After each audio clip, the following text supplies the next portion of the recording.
எப்படி இறைவனுக்கு நம்மள அர்ப்பணம் பண்ணணும் அப்படின்றதுதான் அவளோட இதுவா இருந்திருக்கு.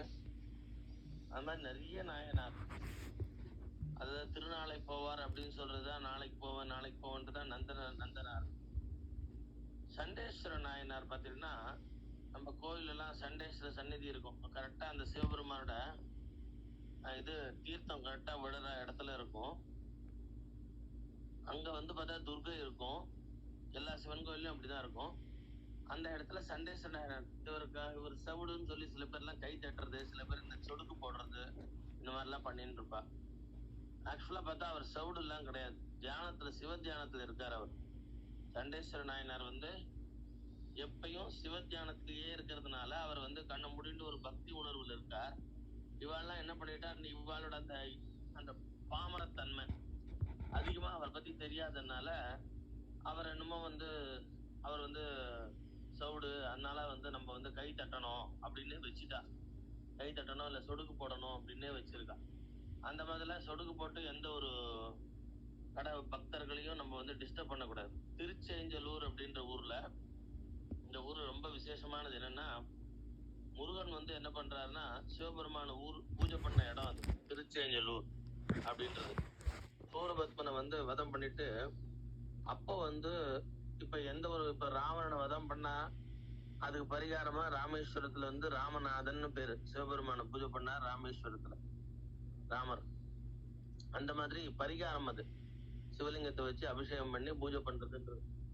அந்த மாதிரி சூரபத்மனை வதம் பண்ணிட்டு முருகர் திருச்செஞ்சலூர்ன்ற இடத்துல, அந்த இடத்துல சிவபூஜை பண்ணார் அப்படின்னு சொல்லி இருக்கு அந்த ஊர் ஸ்தல புராணங்கள்.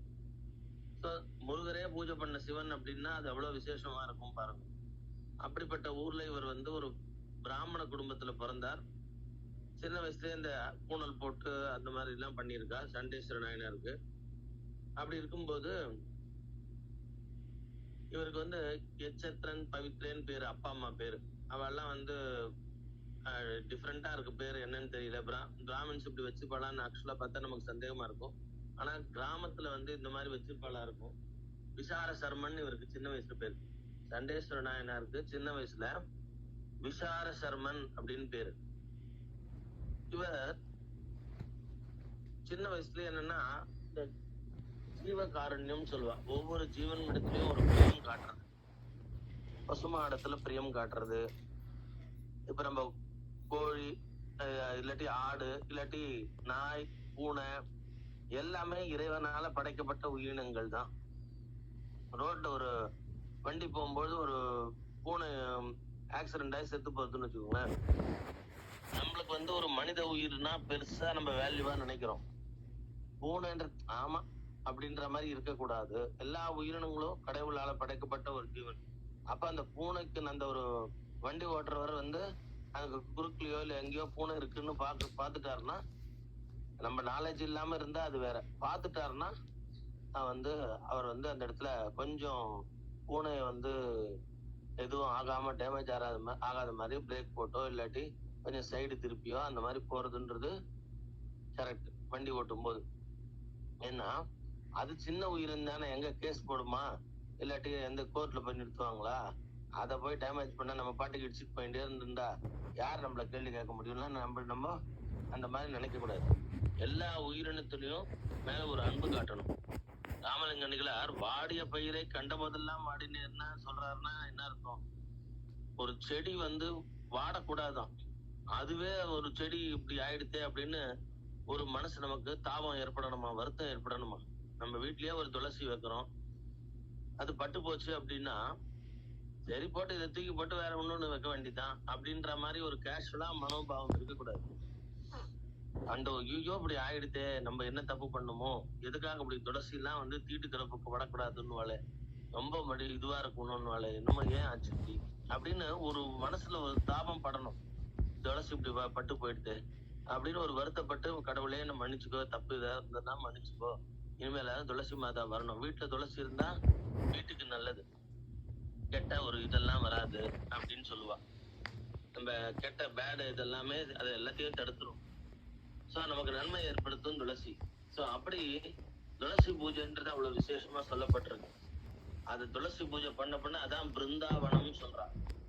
நம்ம எல்லாம் சன்னியாசம் அடைஞ்சு அவன் சித்தி அடைஞ்சா கூட பிருந்தாவனத்துக்கு அப்படின்னு ராகவேந்திர பிருந்தாவனம் பண்றான் இல்லையா? அப்ப அந்த பிருந்தாவனம் அங்க மேல துளசி தான் வைப்பான். அப்ப அந்த துளசியானது பலவிதமான, இப்ப நம்ம சயின்டிபிக்கா பார்த்தோம்னா துளசி நமக்கு வந்து சளி இல்லாம நம்மளை காப்பாத்துறது. துளசி ஒரு மெடிசன்.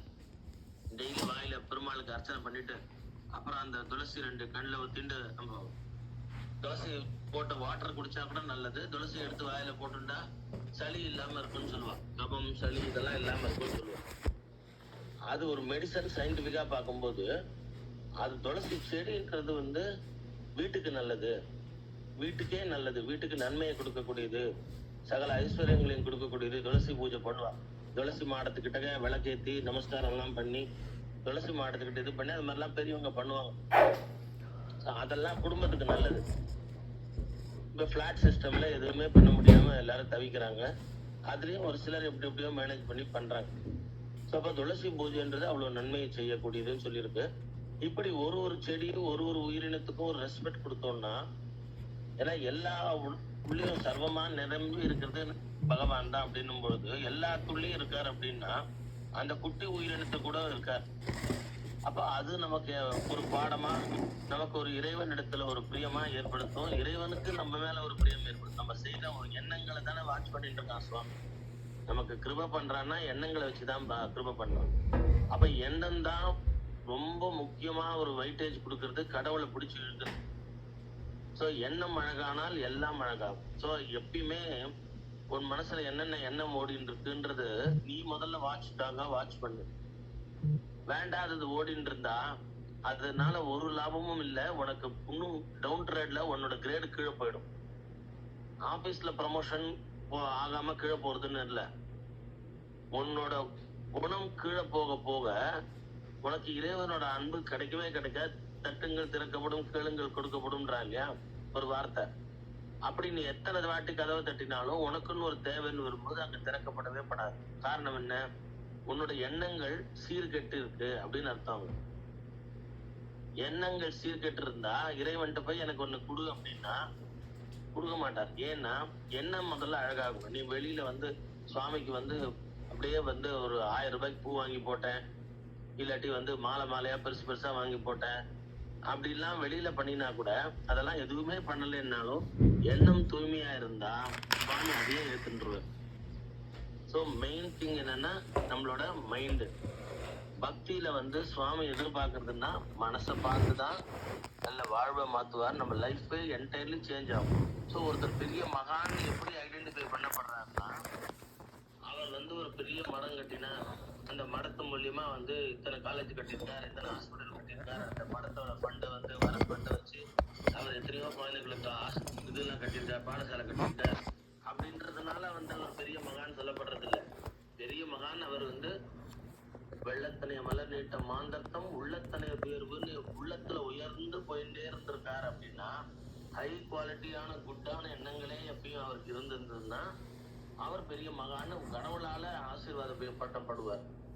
கடவுள் நம்ம உண்டு லேபிள் கொட்டி இவர் பெரிய மகான் சொல்றது இல்ல, கடவுளால பிளஸ் பண்ணப்பட்டவரா இருப்பாரு. அதுதான் வந்து உண்மையான மகான். அப்போ எண்ணத்துல இருந்தா அவ வந்து உயர்றா. அந்த எண்ணம் வெளியில தெரியாது. ஆனா அந்த பிரபஞ்சத்துல எல்லா இடத்துலயும் இருக்கிற அந்த இறைவனுக்கு ஒவ்வொருத்தரோட எண்ணங்கள் தெரியும். சோ நம்ம ஏதோ ஒரு கதை சொல்றோம், பட் ஏதோ ஒரு மெசேஜ் சொல்லிட்டு இருக்கேன் நான். எண்ணம் தான் வந்து தூய்மை அடையணும்ன்றது தான் ரொம்ப முக்கியம். இப்ப நம்ம எல்லாம் ஒன்னா வந்து நம்ம எல்லாருமே பாத்தீங்கன்னா ஆண் பெண் எல்லாருமே இருக்கோம். ஒன்னா ஃப்ரெண்ட்ஸா இருக்கும். ஒரு 10 ஃப்ரெண்ட்ஸ் எல்லாம் வந்து பசங்கள்லாம் வந்து இது மாதிரி எல்லாம் வந்து ஏதோ ஒரு குற்றாலம்லாம் போறா. காலேஜ் பசங்க ஒன்னா படிக்கிற பசங்க, ஆம்பளை பொம்பளை எல்லாம் கோ எஜுகேஷன். அப்ப எல்லாரும் சரி அப்படியே அங்கேருந்து ஒரு சாமி கோயிலுக்கு போலான்னு போறான்.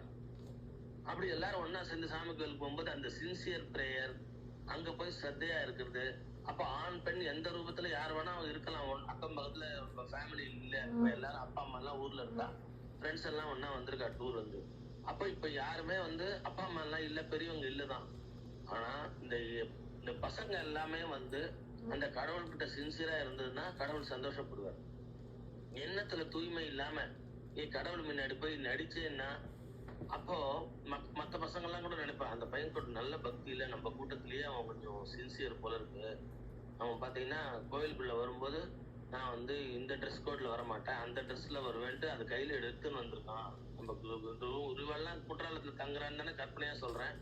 அப்ப ரூம்லயே வந்து இந்த மாதிரி கோயிலுக்கு போறோம்னு முன்னாடியே அவன் பிளான் பண்ணி இந்த ஒரு ட்ரெஸ் கோட் எடுத்துன்னு வந்திருக்கான். பார்த்தாலே பாத்தீங்கன்னா பளிச்சுன்னு இருக்கான் பாரு, தெய்வீகமா இருக்கான். நம்ம எல்லாம் பாரு இந்த ஜீன்ஸ் பேண்ட் போட்டு அப்படி இது பண்ணி இப்படின்னு நம்ம கோயிலுக்கு வரதுக்கே நம்ம அந்த ஃபிட்டான ட்ரெஸ் போட்டுக்கிறோமான்னே தெரியல. சில கோயில்ல பர்மிட் பண்ணுவான், சில கோயில்ல பர்மிட் பண்ண மாட்டான்.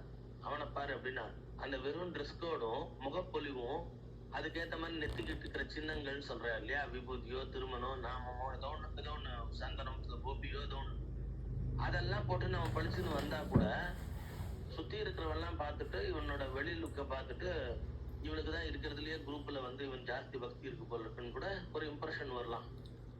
ஆனா அது வந்து பக்கத்துல இருக்கிற மனிதர்களை வேணா அட்ராக்ட் பண்ணலாம், மனிதர்களுக்கு வேணா இவன் மேல ஒரு ரெஸ்பெக்ட் வரலாம். காட் இது எல்லாமே பொருட்படுத்தவே மாட்டார். அவர் பாக்குறது என்னன்னா மன தூய்மையா இருக்கா. ஏன்னா நம்ம எல்லாம் பார்க்காதது அவருக்கு தெரியும். சோ யார் கோயிலுக்கு வந்தாலும் அவன் என்ன ட்ரெஸ் கோடு போட்டிருந்தாலும் அவனோட எண்ணமானது அந்த அளவுக்கு பவித்திரமா இருக்கா. அது எப்படின்னா உங்களுக்கு புரியுற மாதிரி சொல்லணும்னா, நீங்களே பூஜை பண்ணிட்டு வீட்டுல சுவாமிக்கு, அப்ப ஒரு பூ வந்து நல்ல தண்ணி பட்டு பூக்காரங்க தண்ணி தெளிச்சு அதை பளபளன்னு இருக்கிற மாதிரி காட்டிகிட்டே இருப்பாங்க. நம்ம போய் வாங்குற வரைக்கும் நன்னா தான் இருக்கும். வீட்டுக்கு எடுத்துட்டு வந்தா 10 ரோஜால ஒரு ரோஜா அழுகி போயிருக்கும். நம்ம 10 ரோஜாவையுமே சாமி மேல போடலாம்னு நினைச்சுட்டு எடுத்தோம். ஆனா ஒரு ரோஜா அழுகி போயிருக்கு, நமக்கே தெரியுது. அதை டஸ்ட்பின்ல தான் போடுவோம். நல்லதெல்லாம் எடுத்து சாமி மேல போடுவோம். அந்த அழுகி போன ரோஜாவை டஸ்ட்பின்ல போட்டுருவோம். இது 10 வந்து 10ஓட சேர்ந்து அந்த 9ஓட சேர்ந்துதான் வந்ததுதான் இந்த ரோஜாவும். ஆனா இது அழுகி போயிருக்கு. சோ அது சுவாமிக்கு போடுறது உச்சிதம் இல்ல. சோ இது நமக்கு தெரியும், அதனால அதை டஸ்ட்பின்ல போடுவோம்.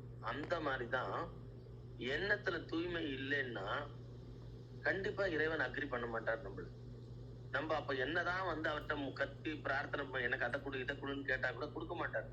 எப்படி எனக்கு வண்டி செய்யல அப்படின்னா எத்தனை நாள் டிலே வருது. ஒரே செட்டு பசங்க எல்லாரும் கல்யாணம் ஆகி குழந்தை பிறந்து எல்லாம் போயிட்டே இருக்கு. ஒருத்தனுக்கு வண்டி ஆகுறதே இல்ல. அவனுக்கு என்ன கர்மா பேலன்ஸ் இருக்கோ பூர்வ ஜென்மா தெரியல. எனக்கு 40 வயசு ஆயிடுது, ஆனா என் ஃப்ரெண்ட்ஸுக்கு எல்லாம் கல்யாணம் ஆகி குழந்தை தூக்கின்னு வரான், எனக்கு கஷ்டமா இருக்கு அப்படின்னு சொல்றவாள்லாம் உண்டு. அவன்லாம் வந்து என் பிள்ளைக்கு ஆயுஷ்மத்துக்கு கூப்பிடுறான், இன்வைட் பண்றான், கேக் வெட்டுறதுக்கு இன்வைட் பண்றான், எனக்கு போறதுக்கே அசிங்கமா இருக்கு, எனக்கு இன்னும் கல்யாணமே ஆகல அப்படின்னு சொல்றவன் உண்டு. அப்போ இதெல்லாம் எதை பேஸ் பண்ணி அப்படின்னா அவ ஒவ்வொன்றுமே அது நல்லது வருதும் வராது. அதே மாதிரிதான் கல்யாணமான பொண்ணுக்கு வந்து பார்த்தா என்னோட ஃப்ரெண்ட்ஸ் நாங்க எல்லாம் அடுத்தடுத்த மாசத்துல கல்யாணம் ஆச்சு, பார்த்தா எனக்கு ஒன்னும் இஷ்யூவே இல்லை, கல்யாணம் ஆகி 10 வருஷம் ஆகுது, இஷ்யூவே இல்லை, அதான் குழந்தையே இல்லை அப்படின்னு வருத்தப்படுறவாளும் லேடி உண்டு. என் ஃப்ரெண்ட்ஸுக்கு எல்லாம் பாத்தீங்கன்னா ஸ்கூலுக்கு போயிட்டு இருக்கா, சேர்த்துட்டாவா அப்படின்னு சொல்லி வருத்தப்படுறவா உண்டு. அப்போ எதுவுமே நம்ம கையில இல்ல, கடவுள் கையில இருக்கு. நம்ம என்னென்ன கர்மாவை சுமந்துண்டு பூமிக்கு வந்தோம்னு தெரியல. அட்லீஸ்ட் போனத்தை போய் லாஸ்ட் பாஸ்ட போய் ஆல்டர் பண்ண முடியாது. இப்ப இருக்கிற எண்ணங்களை நீங்க நேர்படுத்திக்கணும். பக்தர்கள் கதைகள்லாம் கேட்கறதே எதுக்குன்னா, வெளியில நான் வந்து இன்னும் வந்து இப்ப அமெரிக்கால இருந்து ஒருத்தர் வரா, இந்தியன் இல்ல அமெரிக்கன் சிட்டிசன் வச்சுக்கோ, இந்தியாவுக்கு வந்து இந்த இஸ்கான்ல வரா, ஹரே ராமா ஹரே கிருஷ்ணா நல்லா சொல்றான். அவளும் இவாள்லாம் இருக்கிற மாதிரி ட்ரெஸ் கோடு மாத்திக்கிறான்.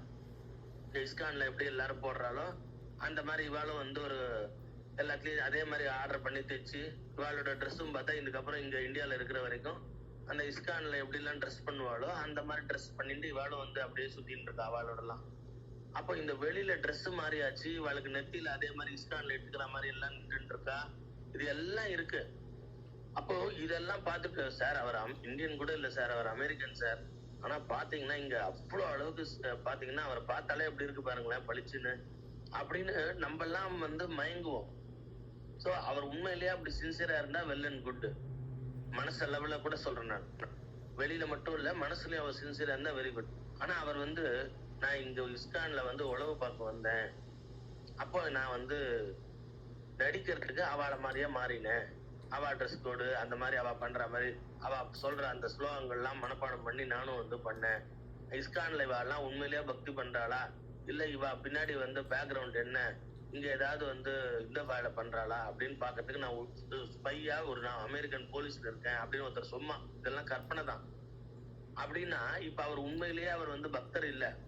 ஆனா பக்தர் கூட்டத்துக்கு வந்து பக்தனா வந்து அந்த ஒரு ஆசிரமத்துல நடக்கிறதெல்லாம் கரெக்டா நடக்குதா இல்ல வேற ஏதாவது பேக்ரவுண்ட் வேலை ஏதாவது பண்றாங்களான்னு அவரு போலீஸ்காரர் வந்து சர்ச் பண்ண வந்திருக்காரு. அப்ப அவர் உண்மையான பக்தி பண்ண வரல, நடிக்க வந்திருக்காரு பக்தன் மாதிரி அப்படின்னு ஒரு எக்ஸாம்பிள், கற்பனை கதை தான். அப்ப இதுல இருந்து என்ன தெரியுது, அவரை பார்த்தா அப்படி அளவுக்கு இவ சொல்ற மாதிரி ஸ்லோகமும் கத்துண்டு இங்க ஒரு கொஞ்ச நாள் இருந்து எல்லாத்தையும் கத்துண்டு எல்லாம் பண்றாரு. ஆனா அவர் உண்மையிலேயே இப்ப இவாளெல்லாம் நோட்டம் விட வந்திருக்காரு அப்படின்றது அப்புறம் தான் தெரியுது. அப்படின்னா ஒரு கற்பனை தான். அப்ப இதுல என்ன சொல்ல, எப்படி நம்ம எதிர்பார்க்க முடியும்? ஆளை பார்த்து அவர் செய்கையை பார்த்து நம்ம ஏமாந்து போவோம். ஆனா கடவுள் மட்டும் என்ன பண்ணுவாருன்னா, உண்மையான நம்ம கடவுளால நம்புறோம். நம்ம இந்து ரிலிஜன்ல ஒவ்வொரு சுவாமியும் நம்புறோம், அவ புராணங்கள்லாம் நம்ம சத்தியம் நம்புறோம். அவர் என்ன பண்ணுவாருன்னா, mind purity is very essential. அதுதான் பேஸா பார்ப்பார். அதான் முக்கியம், அதான் வைட்டல். அது இல்லைன்னா மத்த எது இருந்தும் பிரயோஜனம் இல்லை. சோ அது பக்தியில ரொம்ப அவசியம். சோ இதெல்லாம் தான் ஒவ்வொரு பக்தர்கள் கதையும் பார்த்து நம்ம தெரிஞ்சுக்கணும். அவ அப்படியே ஒன்றிடுவா, ஒன்றி இறைவனிடத்துல தன்னை அப்படியே கொடுத்துடுவா, தியாகம் பண்ணிடுவா. மத்தவா என்ன பண்றான்றதெல்லாம் அவளுக்கு அவசியம் இல்லை. மத்தவாளை வந்து பார்த்து நம்ம பூனை சூடு போட்டுன்றது புலி மாதிரின்ற மாதிரி அவசியம் இல்லை. அவளோட நோக்கமே இறைவனை அடையிறதும் இறைவனோட அன்பை பெறதும் தான்.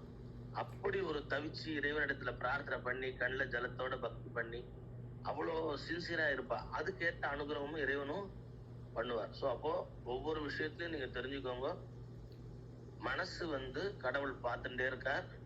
அதனால அந்த மனசுல வந்து எண்ணங்கள் நல்லதா இருக்கணும், உயர்ந்ததா இருக்கணும்.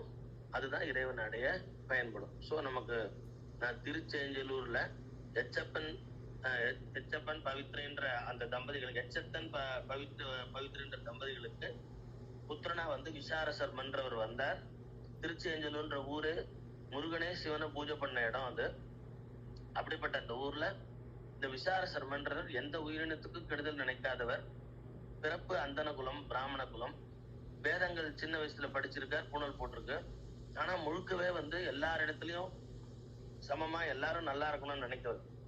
அப்படிப்பட்டவர் வந்து ஒரு மாட்டு ஓட்டின்னு போறவன் வந்து மாட்டுக்காரன். இவர் ஒரு வாட்டி ரிவர் கிட்ட போகும்போது அவன் அந்த மாடெல்லாம் ஒரு 10 மாடை ஓட்டின்னு போறான். அதுங்கெல்லாம் தண்ணி குடிச்சுட்டே இருக்கு. இவனுக்கு பொழுது சாய போறது, திருப்பி எல்லாம் கொட்டகைக்கு அழிச்சுன்னு வரணும். உடனே என்ன பண்றான், அப்படின்னு குச்சியை வச்சு சும்மா அப்படி பண்றான். சில மாடுகள்லாம் ஒன்னும் தாகமா இருக்கும் என்னமோ தெரியல, தண்ணி குடிச்சுட்டே இருக்கு. போட்டு அவன் கூப்பிடும் போது வரல அப்படின்னா அந்த மாடுகள் எல்லாம் போட்டு நல்ல கொம்பால பலான்னு அடிச்சுட்டான். இது அந்த பக்கமா வந்த விசார சர்மன் பார்த்துட்டு ரொம்ப மனசு கஷ்டப்படுறார். அவன்கிட்ட போய் பேசுறாரு, அப்பா இந்த மாதிரி அதுங்கெல்லாம் வாயிலா பிராணி, அதுங்களை போய் இப்படி இம்சை பண்றியே, அடிக்கிறியே, உதக்குறியே, இது என்ன தப்பு தானே? பசுமாடு பூஜை பண்ண வேண்டியதாச்சு. பசுமாடை வந்து தெய்வமா வழிபடுற சகல தேவதா ஸ்வரூபம் பசுமாடாச்சு, நீ இப்படி அடிக்கிறியே அப்படின்லாம் அட்வைஸ் பண்ற. இவர் சின்ன பையன் அட்வைஸ் பண்ண அந்த மாட்டுக்காரன், நீ ஓட்டி பார்த்தாதான் உனக்கு தெரியும். இது 4 வந்து நான் கூப்பிடும்போது வர்றது, 4 வரமாட்டேங்கிறது, பொழுது சாயத்துக்குலாம் வீட்டுக்கு போயானோம், நான் அடிக்காம என்ன பண்ணுவேன்? அப்படிதான் பண்ணுவேன், இப்படிதான் நான் என்னோட இதுதான் என் வேலை அப்படின்றான். அப்போ மாடு கொஞ்சம் இப்படி அப்படியே டைரக்ட் நகர்ந்து போகும்போது அவன் தம்ம இஷ்டத்துக்கு அதை இழுக்கணும்னு அதை என்ன பண்றான், அடிக்கிறான். அதுல பாட்டு கூட நமக்கு உண்டு, சினிமா பாட்டு, இதை சொன்னபடி கேளு மக்கர் பண்ணாது, அந்த அதுக்கு இதுக்கு சம்பந்தம் இல்லை. பட் அவன் உடனே சொன்னபடி கேளுன்னு இந்த மாட்டை அடிக்கிறான். இது உடனே இவருக்கு மனசு ரொம்ப கஷ்டப்பட்டுக்க. உடனே அவன் சொன்னார், அப்பா நீ சொன்ன இல்ல ஓட்டி பாரு தெரியும்னு, நீ நாளையில இருந்து சும்மா இந்த மரத்துல ரெஸ்ட் எடு. நீ என்ன வேலை செய்யறியோ நான் செய்யறேன். இந்த மாடுகள் எல்லாம் ஊர் மாடுகள், ஒவ்வொருத்தர் வீட்டு மாடு அது. இதை நான் ஓட்டுறேன், நான் அழிச்சுன்னு வரேன். நான் திருப்பி இந்த மேய்ச்சலுக்கு எல்லாம் விட்டுட்டு அது புல்லு எல்லாம் சாப்பிட்டு தண்ணி எல்லாம் குடிச்சு திருப்பி கொண்டு போய் கொட்டகையில அடைக்கிற வரைக்கும் உன்னோட வேலையெல்லாம் என் வேலை. நீ அவங்க கொடுக்குற கூலி நீ வாங்கிக்கோ, நான் இதை பண்றேன்னு அவன் சொன்னா. உன்னால ஒரு நாள் இந்த என் வேலையை பண்ண முடியாது, உன் வேலையை பார்த்தன்னு போனி, நீ போட்டு அந்தனர்கள்லாம் என்ன பண்ணுவாளோ அதை பண்ணு போ அப்படின்னு. இல்ல நீ எனக்கு வந்து நீ ஒரு நாள் பண்ணிப்பாருன்னு சேலஞ்சு கட்டிட்ட. நான் இது சேலஞ்சுக்கா பண்ணல, மாடுகள் மேல பிரியத்தினால பண்றேன் அப்படின்னு சொல்லி இவர் சரின்னு அவன் பார்க்கலாம் நீ என்னதான் பண்றேன்னு பார்த்தான். நாளடைவுல இவர் வந்து இந்த மாடுகள் எல்லாம் ஊர்க்காரங்கள்ட்ட சொல்லி நானே மேய்க்கிறேன்னு சொன்னா, எனக்கு கூலி ஏதாவது கொடுக்கணும்னா கூட இந்த மாட்டுக்காரனுக்கு கொடுத்துருங்கப்பா, எனக்கு எதுவும் கூலி வேணாம்னு சொல்லி இவர் அழிச்சுன்னு வர மாடுகளை தடவி கொடுத்து அதுக்கு அப்படியே எப்படி நம்ம திருமூலர் கதையில பார்த்திருக்கலாம். அந்த திருமூலர்ன்றவர் ஒரு மூலன்றவன் சாதாரண மாடு மேய்க்கிறவன் தான். அவன் இறந்து போகும்போது மாடுகள்லாம் அழுதுதான். அத மேலேந்து பார்த்துட்ட ஒரு முனிவர் தான் வாகீச முனிவர் என்ன பண்ணாருன்னா, அந்த திருமூலரோட உடம்புல பூந்து அதுக்கப்புறம் சிவபெருமான் அவரோட உடம்ப வந்து கூடு விட்டு கொடுப்பா பண்ணி மாடுகள்லாம் வீட்டுக்கு போன அப்புறம் திருப்பி கோயில் அந்த உடம்புக்குன்னு பார்த்தா அவர் உடம்ப சிவபெருமான் எரிச்சிட்டாரு. ஏன்னா இந்த மூலன் உடம்புலயே இவர் இருக்கணும்ன்றது இறைவனோட சங்கல்பம். அது கதை தனி, திருமூலர் கதை. சோ அப்ப அந்த மாடுகள்லாம் அழுததை பார்த்துட்டுதான் ஒரு எஜமான இறந்துட்டானேன்னு அழுததை பார்த்துட்டு அந்த முனிவர் என்ன பண்ணாரு, மனசு கஷ்டப்பட்டு இந்த மூலன் உடம்புல பூந்தார். இவன் மூலன் இறந்துட்டான்னு உடனே மாடுகள்லாம் சந்தோஷம் ஆயிடுது. அதுகளெல்லாம் கொண்டு போய் வீட்டுல கட்டிட்டாரு. அப்படின்னா என்ன அர்த்தம், மாடுகளுக்கும் சில உணர்ச்சிகள்லாம் இருக்கு. நம்மள மாதிரி எக்ஸ்பிரஸ் பண்ண முடியாதே தவிர சில உணர்ச்சிகள்லாம் இருக்கு. நம்ம ஆசையா தடவி கொடுக்கும் போது அதுவும் அப்படியே நம்ம கிட்ட ஆசையா நாக்க நக்கிண்டு வரும், ரொம்ப பாசமா இருக்கும், எல்லாம் இருக்கு. நம்ம எல்லாம் வாய் விட்டு சொல்லிடுறோம், அதுக்கு அது மாதிரி பேச தெரியலையே தவிர அதுகளுக்கும் பேசிக்கா சில உணர்ச்சிகள்லாம் உண்டு. சோ அந்த மாதிரி இவ மாடுகளை தடவி கொடுத்து அன்பா இப்படி மேய்க்க போகும்போது ஊரே வந்து கொண்டாடுறது, அப்படி மேய்ச்சின்னு இருக்க, ரொம்ப பாசமா இருக்கு. ஆனா என்ன ஆச்சு அப்படின்னா, இவர் என்ன பண்ணுவாருன்னா மாடுகள் புல்லு மேயும் போது இவர்கிட்ட கொஞ்சம் டைம் கிடைக்கும். அதுக்கு ரொம்ப நேரம் புல்லு மேய்ஞ்சிட்டு இருக்கும். எல்லா மாடும் வரும், ஊர் மாடு முழுக்க, ஊர் கிராமத்துல அத்தனை பேரோட மாடும். அப்படின்னும் போது அது எல்லாம் மேய்ஞ்சிட்டு இருக்குமா. மத்தியானம் எல்லாம் இவர் என்ன பண்ணுவாருன்னா மரத்தடியில இருந்துட்டு அந்த மாடு மேய்க்கிறவெல்லாம் மரத்தடியில தூங்குவான். ஏன்னா மாடு மேய்க்கிற அந்த புல்வெளிகள்ல மேய விட்டுட்டு அவன் பாட்டு தூங்கிட்டு அப்புறம் எழுந்து அதுக்குள்ள திருப்பி ஓட்டிட்டு போய் அந்த ஈவினிங் சன்செட் ஆகும்போதுதான் வந்து கொண்டு போய் எல்லா வீட்டுக்கும் கட்டுவான்.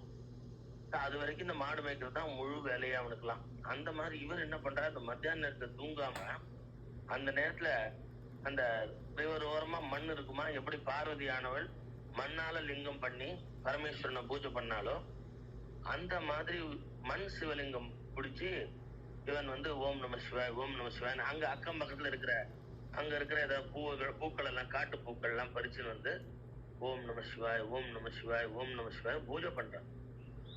சின்ன பையன், வேதம் படிச்ச பையன், மாடு மேய்க்க வந்திருக்கான். இருந்தாலும் அவனுக்கு உண்டான ஹை குவாலிட்டி என்னன்னா குணம். சோ தன் நேரத்தை வேஸ்ட் பண்ணாம, அதான் எல்லாருக்குமே நேரம்ன்றது 24 ஹவர்ஸ் தானே. அந்த 24 ஹவர்ஸ்ல சில பேர்லாம் வேர்ல்டு சாம்பியனா அந்த ஏதோ ஒண்ணுத்துக்கு அத்லெட்டிக்ஸ்லயே வச்சுக்கலாம். அத்லெட்டிக்ஸ்ல ரொம்ப பிராக்டிஸ் பண்ணி வேர்ல்டு கோல்டு மெடல்லாம் வாங்கி இந்தியாவுக்கும் பேரை வாங்கி கொடுத்து, நல்ல பேரை வாங்கி கொடுத்து பெரிய ஸ்டார் வேல்யூவா வரா வெளில. சில பேர் அதே 24 ஹவர்ஸ் எவ்வளவு நம்ம தூங்கி வேஸ்ட் பண்ண முடியுமோ அப்படி தன் பொழுத கழிச்சு நமக்கு வீட்டுக்கும் உதவாக்கரையா இருந்து நாட்டுக்கும் உதவாக்கரையா இருந்து அப்படி பொழுத வீணா கழிக்கிறவாலும் இருக்கா. அப்போ எப்படி நம்ம யூட்டிலைஸ் பண்றோமோ, படிக்கிற பையனுக்கும் 24 மணி நேரம் தான், கிளாஸ்ல ஃபெயில் ஆகிற பையனுக்கும் 24 மணி நேரம். இவன் கவனம் சிதறது, அவன் கவனத்தை படிப்புல வச்சிருக்கான். ஸோ டைம் கிடைக்கும் போதெல்லாம் படிக்கிறான், பாயிண்ட்ஸ் எல்லாம் நோட் பண்ணிக்கிறான். ஸோ இன்னும் நாளைக்கு டெஸ்ட் இருக்கு, நாளைக்கு எக்ஸாம் இருக்குன்னு அந்த ஒண்ணுத்துக்கும் காஷனா அந்த மிஸ்ஸுக்கும் ஒரு ரெஸ்பெக்ட் கொடுத்து அவன் சொல்லியிருக்காங்களே நாளைக்கு எக்ஸாம்னு சொல்லியிருக்காங்களே, அப்ப இதெல்லாம் படிச்சுன்னு போகணும்னு ஹார்ட் ஒர்க் பண்றான். தன் டைமை அந்த 24 ஹவர்ஸ்ல அவன் தன்னோட நேரத்தை அதுக்கு யூஸ் பண்றான். இவன் எப்ப பாரு கிரிக்கெட் விளையாடிட்டு உட்காந்து, ரோட்ல ஸ்ட்ரீட் கிரிக்கெட் விளையாடிட்டு உட்காந்து, இல்லாட்டி டிவியை பார்த்துட்டு, இந்த காலத்துல ஒன்னும் செல்போன் அத மாதிரி பண்ணிட்டு இருந்தா அப்ப எக்ஸாம் சமயத்துல இவன் மிஸ் கிட்ட நல்ல மார்க் வாங்க முடியாது, சரியா பெர்ஃபார்ம் பண்ண முடியாது, கெட்ட பேர் தான் கிடைக்கும். அதே அதை படிச்சு நல்லபடியா வாழ்ந்தவனுக்கு நல்ல பேரும் அவன் மேல மேல முன்னேற்ற வாழ்க்கையில ஏற்படுறது. சோ இது பார்க்கலாம். அப்போ அந்த 24 ஹவர்ஸ் எப்படி நீங்க யூட்டிலைஸ் பண்றீங்க அப்படின்றதுதான் உங்க லைஃப்ல சேலஞ்சு. எனக்கு 60 வயசு ஆச்சு, 60ஆம் கல்யாணம் பண்ணிக்கிறேன்னு பெருமையா பண்ணிக்கிறது முக்கியம் இல்ல. 60 வயசுல நீ இறைவன் அடைய எவ்வளவு முயற்சி பண்ண. ஒரு சர்க்கிள் வந்துடுறது இல்லையா, நம்ம பிரபவ விபவன்னு தமிழ் வருஷம், தமிழ் பேர்லாம் இருக்கும், ஒவ்வொரு வருஷத்துக்கும் தமிழ் பேர் இருக்கும். அப்படி தமிழ் வருடங்கள் 60 தமிழ் வருடங்கள். சில பேர் தெரிஞ்சுக்கணும்னா தன்னோட பிறந்த டேட் ஆஃப் பர்த் அந்த வச்சு கூட நம்ம எந்த தமிழ் வருடத்துல பிறந்தோம்னு தெரிஞ்சுக்கலாம். இந்த மாதிரிலாம் கூட மைண்ட் யூஸ் பண்ணி அழகா பார்த்துட்டு வரலாம். நம்ம எந்த தமிழ் வருஷத்துல எந்த தமிழ் மாதத்துல பிறந்தோம் அப்படின்னு சில பேருக்கு தெரியணும். நிறைய பேருக்கு அது தெரியாம இருக்கும். நம்ம இப்பெல்லாம் வந்து டேட் ஆஃப் பர்த் டைமிங்ஸ் கரெக்டா இருந்ததுன்னா நம்ம நெட்டில் போட்டாலே எல்லாமே தெரிஞ்சிடும். ஸோ அப்போ அந்த 60 வருஷம் முடிஞ்சாலே அதுதான் சஷ்டியத்தை புத்தின்னு பண்ணிக்கிறா, 60ஆம் கல்யாணம்னு பண்ணிக்கிறா, திருக்கடையூர்ல போய் கூட பண்ணிக்கிறா. ஸோ எதுக்காக இந்த மாதிரிலாம் பண்றா அப்படின்னா 60ன்றது ஒரு சர்க்கிள். திருப்பியும் பாத்தீங்கன்னா 61ல திருப்பி அவ முதல் வருஷம் 2வது வருஷம் இவளுக்கு 1வது வயசுல வரும்போது என்ன வருஷம் வந்ததோ அந்த பேர் வந்துடும். ஸோ அப்போ அந்த 60 வருஷம் ஒரு சர்க்கிள் வந்து முடியுது. ஸோ இவ பிறந்த போது வருஷம் திருப்பி வந்துடும், அந்த பேர் வந்துடும், தமிழ் பேரு. ஸோ இதெல்லாம் வந்து ஒரு அந்த 60 வயசு ஆச்சு அப்படின்னா நம்ம என்ன சாதிச்சோம் அப்படின்னு பார்த்து இது வரைக்கும் நம்ம என்ன நல்ல காரியங்கள் பண்ணோம், ஸோ இனிமேலாவது வாழ்க்கையை வந்து ஒரு இது பண்ணிட்டு முக்கியமா நல்ல தர்மங்களை தானங்களை பண்ணி பகவத் சிந்தனையில இருந்து நம்மளோட எண்ட் ஆஃப் த லைஃப் வரைக்கும் நம்ம அழகா எடுத்துன்னு போனோம். டைமை வந்து இத்தனை நாள் 60 வயசு ரிட்டையர்மெண்ட்னு வச்சிருக்கா இல்லையா கவர்மெண்ட்ல கூட. அப்ப அது வரைக்கும் எப்படி எப்படியோ வேஸ்ட் பண்ணிருப்போம், எங்கெங்கோ ஆபீஸ் விஷயமா பணம் சம்பாதிக்கிறதுக்காக ஓடி இருப்போம், ஏதோ பண்ணிருப்பான். அப்ப 60 வயசுக்கு அப்புறமாவது அந்த ரிட்டையர்மெண்ட் லைஃப்ன்றத எப்படி வாழணும் அப்படின்னா முழுக்க பகவத் சிந்தனை, நல்ல ஒழுக்கம், நம்மளோட தர்மங்கள் இதானே சொல்றது. அப்படி சில பேர் அந்த மாதிரி க்ஷேத்திரங்கள் எல்லாம் போவா, நல்ல ஹெல்த்தி. 60 வயசுலயும் இந்த காலத்துல எல்லாம் கொஞ்சம் நல்லபடியா ஹெல்த்தியா தான் இருப்பா. சோ அப்போ என்ன மெடிசன் எல்லாம் நிறைய இருக்கு. அப்ப என்ன பண்ணுவான்னா நிறைய இந்த கோயில் அந்த கோயில் 108 திவ்ய தேசங்கள் போவா. அப்புறம் ஜோதிர்லிங்கங்கள் 12 ஜோதிர்லிங்கங்கள் சொல்லி எல்லாத்தையும் பார்க்கணும்னு போவா. கைலாஷ் மானசரோவர் யாத்திரை போறேன்னு போவா, காசி யாத்திரை போறேன்னு போவா. நிறைய நல்ல காரியங்கள்லாம் பண்ணுவா. ஸோ டைமை எப்படி யூட்டிலைஸ் பண்றதுன்னு பார்த்து இது நாள் வரைக்கும் பண்ண முடியாததை பண்ணாததை நிறைய பகவத் சிந்தனையில பகவத் பக்தியை பண்ணுவா. ஸோ அந்த மாதிரி சில பேர்ல என்ன பண்ணுவா, சின்ன வயசுல இருந்தே அந்த பக்தி பண்ணி அப்படி தன்னை வந்து இன்னும் மெருகேற்றிருப்பா.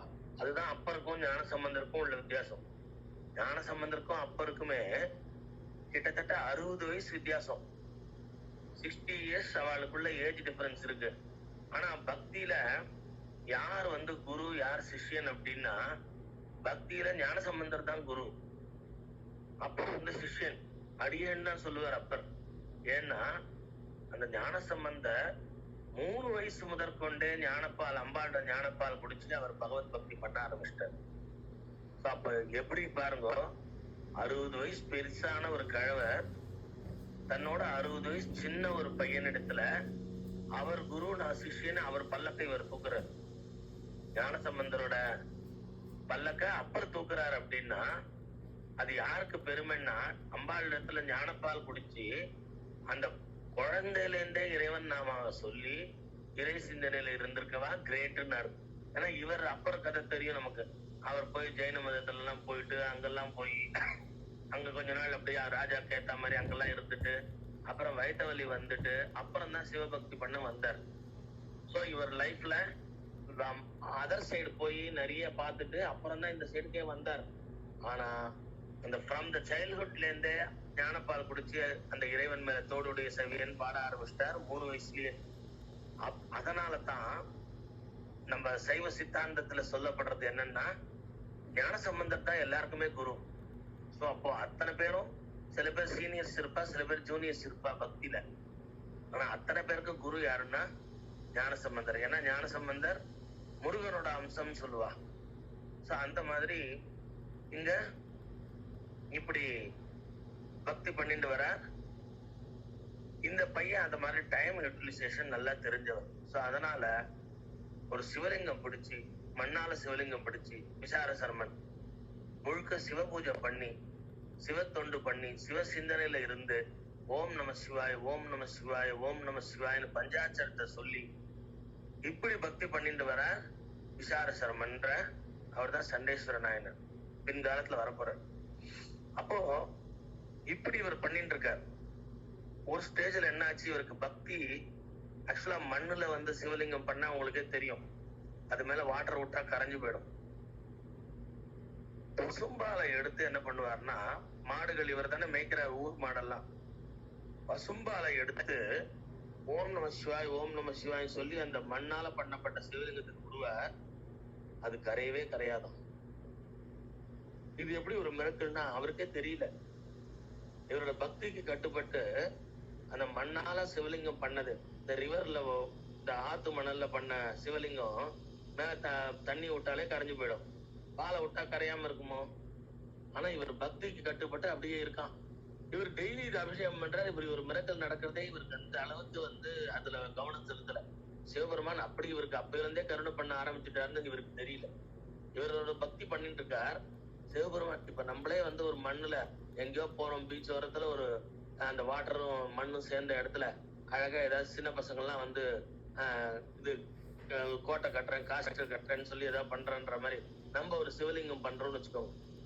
பண்ணிட்டு அங்க ஏதோ பூலாம் கிடைச்சதுன்னு சும்மா சிவலிங்கத்து மேல சொருகி வச்சுட்டு அப்புறம் நம்ம யாரு காலும் படக்கூடாதுன்னு நம்மளே அந்த சிவலிங்கத்தை கலைச்சிருவோம். ஏன்னா யாராவது இப்படி நடந்து போகும்போது கால் பட்டதுன்னா இல்ல அந்த பீச் ஓரத்துல குதிரை ஓட்டின்னு போறான்னு வச்சுக்கோங்க.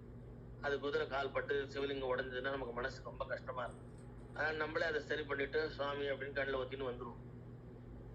ஆனா இவர் பண்ணின சிவலிங்கமானது மண்ணால பண்ண சிவலிங்கமானது பாலை விட்டா கூட அது அப்படியே நின்றுதான். இவரோட பக்திக்கு அப்பயே இறைவன் ரெஸ்பான்ஸ் பண்ண ஆரம்பிச்சுட்டாரு. இவர் அதை பெரிய மிரக்கலா கவனிக்காம இவர் பாட்டுக்கு தொடர்ந்து பக்தியை ஒண்டி பண்ணிட்டு இருக்காரு. நான் எவ்வளவு பெரிய பக்தம் பத்தியான்ற கர்வம்லாம் அவருக்கு இல்ல, தொடர்ந்து பக்தி பண்ற. ஆனா இவர் அந்த மாடு மேய்க்கிறவனுக்கு அட்வைஸ் பண்ணி இந்த மாதிரி மாடு நீ அடிக்க கூடாது, துன்புறுத்தக்கூடாது அப்படின்னு சொல்லி இவர் பண்ணிருக்காரு இல்லையா, அவனுக்கு பொறுக்கல. இவர் நல்ல பேர் வேற வாங்குறார். மாடுகளும் இவர் சொன்னா அப்படியே நல்லா கேட்கறது, வா அப்படின்னு கூப்பிட்டா வருது. இப்படி கிருஷ்ணருக்கு புல்லாங்குழல் எடுத்து ஊத்தினா அத்தனை மாடும் கட்டுப்பட்டு பின்னாடியே வரும். அப்படியே கட்டுப்பட்டுரும். அந்த மாதிரி இவருக்கு வார்த்தைக்கு கட்டுப்பட்டு எல்லாம் வருது, இவரோட அன்புக்கு கட்டுப்படுறது. அப்படி பார்த்துட்டு அந்த மாடு மேய்க்கிறவனுக்கு என்னோட ஜாபை இவர் எடுத்து வச்சுட்டு இவன் நல்ல பேரை வேற வாங்குறான் கடுப்பு. அவன் தூரத்திலிருந்து பார்த்தான். ஒரு நாளைக்கு இவர் பாலை பிடிச்சி, ஏன்னா ஊர் மாடு அது, அந்த பாலை நம்ம மிஸ்யூஸ் பண்றதுக்கு நமக்கு அதிகாரம் இல்லதான். ஆனா இவர் பக்தியில அப்படி சொம்ப பிடிச்சு காட்டினா மாடு பால் அப்படியே கறக்கிறதாம். தனியா கறக்க கூட வேண்டாம், சிவபூஜைக்கு தரதான் அந்த மாடுகள்லாம். எங்களையும் இந்த சிவபூஜையில ஒரு இதுவா சேர்த்துக்கோங்கன்ற மாதிரி இவரோட பக்திக்கு அதுங்களும் தானே பாலை தரதான். அதை இவர் எடுத்து அபிஷேகம் பண்றாரு. இத போய் நேரம் இவர் அப்பாட்டையே போய் புகார் பண்ணிட்டான். யாருன்னா அந்த மாடு மேய்க்கிறோம், உங்க பையனுக்கு ஊரே இப்ப அடிச்சு இது பண்ண போறா. உங்க பையன் என்ன பண்றான்னா ஊர் மாடெல்லாம் நான் மேய்க்கிறேன்னு சொல்லி பார்த்தா அந்த பாலெல்லாம் கறந்து மண்ணுல கொட்டின்னு இருக்கான். அவனுக்கு தெரிஞ்சது அவ்வளவுதானே, மண்ணுல கொட்டின்னு இருக்கான். இந்த முட்டாள்தனத்துக்கு ஊர் பனிஷ் பண்ண போறது ஜாக்கிரதைன்னு சொல்லிட்டு போயிட்டான். அப்பா என்ன சொல்றாரு, நான் மறைஞ்சிருந்து பாக்குறேன், அவன் எப்படி ஏதாவது முட்டாள்தனம் பண்ணான்னா நானே ஊர்ல எதுக்கு அவனை அடிக்கணும், நானே அவனை அடிச்சு போடுறேன் அப்படின்னு சொல்லி ஒரு மரத்து மேல ஏறி நின்று பாக்குறான். இவன் எந்த மரத்தடியில சிவபூஜை பண்ணுவானோ அந்த இடத்துக்கு மேல ஏறி அப்பா இவன் மரத்துக்கு முன்னாடியே ஏறி நின்றுட்டு இருக்கார். இவன் வழக்கம் போல மாடை மேய்ச்சின்னு வந்தான். அப்புறம் பார்த்தேன்னா மண்ணால சிவலிங்கம் பண்ணா, ஓம் நம சிவாய எல்லாம் சொன்னா. அப்ப மாடுகள் கிட்டக்க வந்தது, ஆசையா தடவி கொடுத்தான். இந்த சொம்பு மாதிரி ஒண்ணு வச்சிருந்தான், அத பாலை கறந்தது. அதை கொண்டு போய் சிவலிங்கத்து மேல விட்டுன்னு இருக்கான். அப்பாக்கு வந்ததே கோபம். உடனே என்ன பண்றான்னா நான் சும்மா விட்டேனா பாரு அப்படின்னு சொல்லி இவரை அடிக்கிறதுக்கு அந்த சிவலிங்கம்னு அவர் பார்க்கல. அவர் நினைக்கிறது என்னன்னா இந்த மண்ணு மாதிரி கோபுரம் மாதிரி ஏதோ வச்சிருக்கான், அதுல பாலை விட்டுட்டு இருக்கானே, நம்ம என்ன பண்ணலாம், காலால அந்த சிவலிங்கத்தை எட்டி உதைக்கலாம் அப்படின்ட்டு இவன் பூஜை பண்ற அந்த பாத்திரங்கள் வச்சிருக்கான் இல்லையா, அபிஷேக பாத்திரங்கள் மாதிரி குட்டி குட்டி ஏதோ மண் பானை தான் வச்சிருக்கான், அத காலால தட்டி விடுறாரு. சோ இது பெரிய சிவ அபராதம். ஆக்சுவலா பார்த்தா இந்த பையன் மாடு மேய்க்கிறதுக்கு மாடுகளை அடிக்க மாட்டான், ஆனா சும்மா மாட்டுக்காரங்கள்லாம் ஒரு கொம்பு வச்சிருப்பாங்க இல்லையா, அந்த கொம்பு வச்சிருக்கான். இப்ப என்ன பண்ணா, இது அப்பான்றத பாக்கல, சிவ பூஜைக்கு உண்டான அந்த பொருட்களை யாரோ காலால தட்டுறாளேன்ட்டு இந்த கொம்பை தூக்கி ஓம் நம சிவாய் சொல்லி போட்டான் பாருங்க. அது அப்படியே ஒரு கத்தி மாதிரி, பெரிய ஷார்ப் கத்தி மாதிரி அவ அப்பா காலை வெட்டது மட்டும் இல்ல, ஜென்ரா காலை வெட்டிட்டா உயிர் போகணும்னு சொல்ல முடியாது, எல்லாருக்கும் அது மாதிரி ஆகும்னு சொல்ல முடியாது. நொண்டியாவே லைஃப் லாங் இருக்கிறவாள்லாம் இருப்பா, காலை வெட்டினவாள்லாம். ஏதோ சண்டை எல்லாம் போடுறான், ஒருத்தர் 2 குரூப்ஸ்குள்ள சண்டை அப்படின்னா ஒருத்த அறுவாளை எடுத்து வெட்டிக்கிறான்னா கை போனவன் கால் போனவன்லாம் கூட உயிரோட இருப்பான், உயிர் இருந்துட்டு இருக்கும். ஆனா இவ அப்பாவுக்கு அந்த கொம்பு பெரிய ஒரு ஆயுதம் மாதிரி மாறி, கத்தி மாதிரி மாறி அப்பா காலை வெட்டினது இல்லாம உயிர் போயிடுச்சு. அதுக்கப்புறம் தான் இவர் வந்து ஒரு நிலைக்கு வரார். பரமேஸ்வரா அப்படின்னு கதறார். ஆனா அப்பாவை இவரே கொன்ன மாதிரி ஆயிடுறாங்க. இவர் கொல்ல ஒரு கொம்பு எங்கேயாவது கத்தியா மாறுமா? நம்ம போட்டா கொம்பு தானே. இப்ப நம்ம அப்பாவே இருக்கட்டும், நம்ம கொம்பு தூக்கி போட்டா அது வெறும் கொம்பு அவர் மேல படும். அதுவே தப்பு தான், பெரியவாளை நம்ம அபச்சாரம் பண்ணக்கூடாது. அப்படி நம்மளோட வீட்டு அப்பாவை வந்து நம்ம கொம்பு தூக்கி போட்டா கொம்பு தான் நிற்கும். ஆனா அது கத்தியா மாறி வெட்டி அவர் செத்தே போவார்ன்றதெல்லாம் நம்ம எதிர்பார்த்தோம்னா, அப்ப சிவபெருமான் அங்க வந்துட்டார். இவரை பார்த்துட்டு, விசார சர்மா நீ கவலைப்படாத, பரமேஸ்வரா நான் இப்படி சிவ அபராதம் பண்ணாரு, யாருன்னு பார்க்கல, கடைசியில பார்த்தா அது அப்பாவா இருக்க அப்படின்னு ஒண்ணு, அது கவலைப்படாத, என்ன வந்துதான் சேர்ந்தார், உன்னை பெத்தார் இல்லையா. அப்போ ஒரு உயர்ந்ததான ரத்னமான நல்ல குழந்தைய பெத்தா அவளோட அந்த புண்ணிய பலம் அந்த அப்பாக்களுக்கு எல்லாமே இப்ப சொல்றா இல்லையா, ஒரு சன்னியாசி ஒரு தலைமுறைக்கு வந்தா 21 தலைமுறை நல்ல கதி அடையும்னு சொல்லுவான். உங்க அப்பா என்னையே வந்துதான் சேர்ந்தார் அப்படின்ற. அவர் அபச்சாரம் பண்ணவராச்சு அப்படின்னா இப்ப வேணா அபச்சாரம் பண்ணிருக்கலாம். ஆனா பெரிய தபஸ்வியான ஒரு குழந்தை வந்து அவருக்கு பிறந்திருக்கான். இவன் சிவபூஜை பண்ற விசார சர்மன். அப்போ அதனால அவ அப்பாக்கு வந்து சிவபெருமான் நல்ல கதியை கொடுத்தாராம். இப்ப அபச்சாரம் பண்ண வந்தார், சிவ பூஜை பண்ற இடத்துல காலால தட்டி விட வந்தார் அந்த பொருட்கள் எல்லாம்ன்றதுனால அவருக்கு இப்ப இறப்பு. ஆனா அவருக்கு என்ன கொடுத்தாருன்னா தன்கிட்டயே சிவபெருமான் வச்சிருந்தாராம். அது சொன்னார், கவலைப்படாதே, என்கிட்டதான் இருக்காரு உங்க அப்பா, நீயும் அப்படிதான், உனக்கு சண்டீச பதம் கொடுத்தேன். இனிமேல என்னோட கோயில்ல பூஜை பண்ற எந்த ஒரு திரவியமும் உன்மேல சேர்க்கப்படும். பக்தர்களுக்கு கொடுக்குற விபூதி எல்லாம் கூட உன்கிட்ட காட்டணும். அதான் நம்ம கை தட்டுறதுன்னு இல்ல. சுவாமி கொடுக்குற சிவன் கோயில்ல சிவன் சொத்து குலன்னு நான் சொல்லுவா. நம்ம வேற ஏதோ தூக்கின்னு வரப்போதில்லை. நமக்கு அப்படி குறுக்கட் மைண்ட் எல்லாம் கிடையாது. அந்த ஒரு விபூதி குப்பம் கூட சண்டேஸ்வர நாயனாட்ட காட்டிட்டு எடுத்துன்னு வருவாளாம். அதை போய் மாறி போய் கை தட்டுறது, அவர் செவிட்டு சாமி அப்படின்னு சொடுக்கு போடுறது இப்படின்ற மாதிரி எல்லாம் கொண்டு போயிட்டான். சோ நம்ம கோயில்ல இருந்து நான் எதுவும் எடுத்துட்டு வரல, அவ பிரசாதமோ பூவோ கொடுத்தா அது கண்ணில் ஒத்தின்னு எடுத்து வரலாம், தப்பு இல்லை. எல்லாமே சண்டேஸ்வர நாயனார் ஒரு அக்கௌண்ட்ஸ் மெயின்டைன் பண்றன்ற மாதிரி இருக்கார். சிவன் கோயிலுக்கு யாரெல்லாம் வந்தா அவளுக்கு அனுகிரகம் பண்றதுக்காக அதை நோட் பண்ணி வச்சுப்பாரு எல்லான்னு சொல்றான். அதனால அவர்கிட்ட ஒரு வார்த்தை, பிரசாதம் வாங்கின சிவன் பிரசாதம் நன்றின்னு சொல்லிட்டு வந்துட்டா அதுவே போறோம். சோ சிவன் பிரசாதம் விபூதி கொடுத்தா, குங்குமம் கொடுத்தா, சிவன் பிரசாதம் பூ கொடுத்தா, இல்ல கோயில சக்கர பொங்கலோ நம்ம கொடுக்குறான்னு வச்சுக்கோங்க, அதெல்லாம் பக்தர்கள் சாப்பிடறதுக்கு தான் கொடுக்குறா, அதுக்கு தப்பு இல்லை. அப்ப சிவன் பிரசாதமா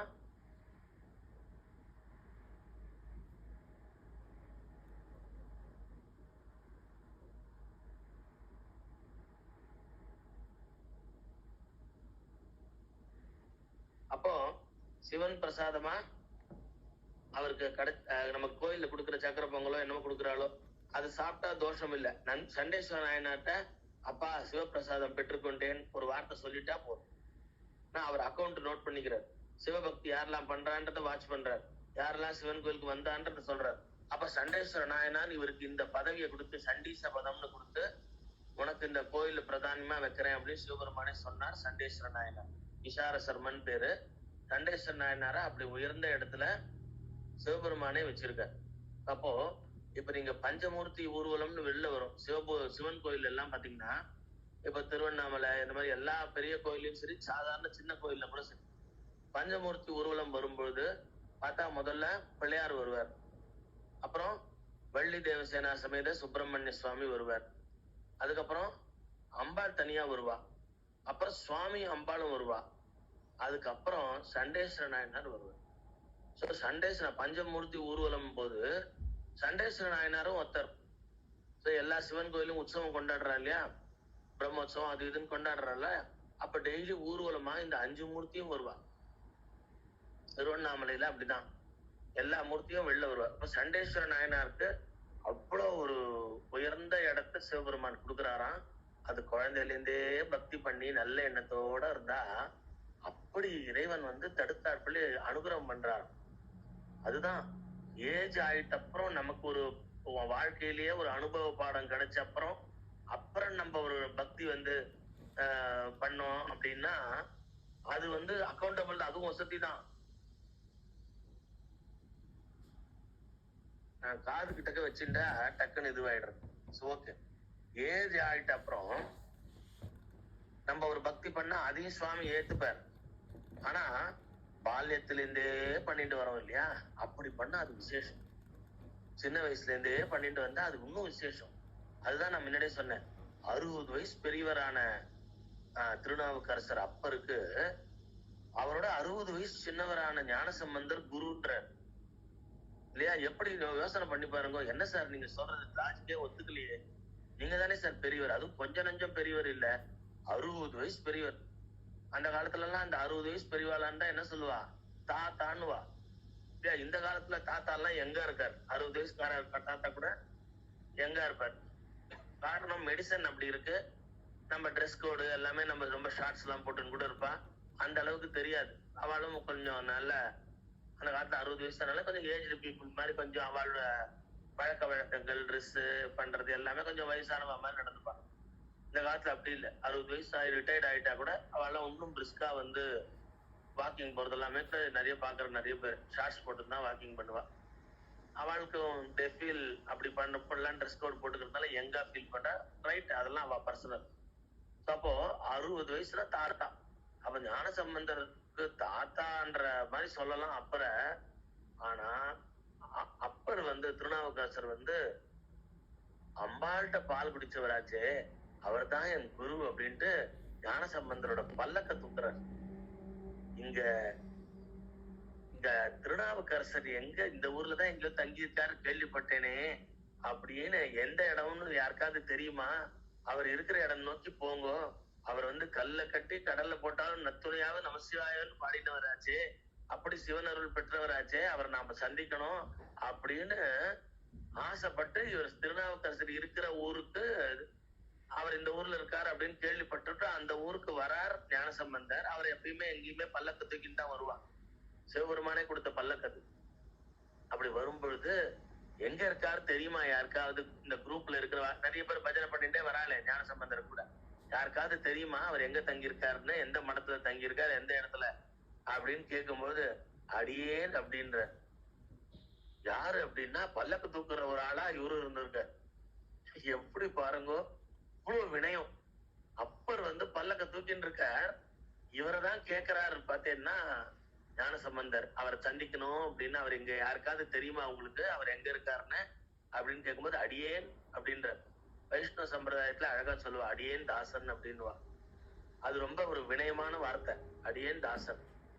அப்படின்னா என்ன, நான் வந்து ராமானுஜ தாசன், நான் அடியேன், நான் வந்து உங்களுக்கு என்ன பண்ணணும்னு சொல்லி ஒரு வினயமா பெரியவாள்கிட்ட பேசுவா. நம்மளோட வயசுல பெரியவாளோ இல்ல ஞானத்துல பெரியவாளோ அவள்கிட்ட நம்ம வினயமா பேசுறது அடியேன் தாசன் பேசணும். அப்படி அடியேன்றார். உடனே பல்லக்கு நிறுத்துங்க அப்படின்னு சொல்லிட்டு இறங்குறார், கீழே இறங்குறார். இங்க இத்தனை நேரம் இத்தனை தூரம் பல்லக்கத்துக்கு வந்தேலா அப்படின்னா, ஆமா அப்படின்னா, அப்பதான் அப்பரேன்றார்.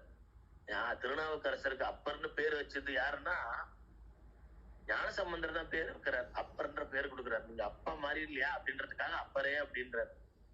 அவர் உடனே அடியேன் அப்படின்றார். ஏன்னா நீங்க நான் வயசுலதான் பெரியவன், ஞானத்துல பெரியவங்க நீங்க. அம்பாள் வந்து உங்களுக்கு பால் கொடுத்திருக்கா அப்படின்னா நீங்க தான் வசதி அப்படின்னு கண்ணுல கண்ணீரோட அந்த திருநாவுக்கரசர் அவ்வளவு வினயமா அப்படியே சாஷ்டாங்கமா விழுந்துட்டார் அப்ப ஞானசம்பந்தர் கால்ல. இவர் ஞான முருகன் இல்லையா, ஞான ஸ்கந்தன் இல்லையா இவர்? யாரு? ஞானசம்பந்தர். அவர் அப்படியே அப்பரே ஐயோ என் கால்ல போய் நீங்க விழலே அப்படின்னு சொல்லி அவர் அப்படியே தூக்குறார்.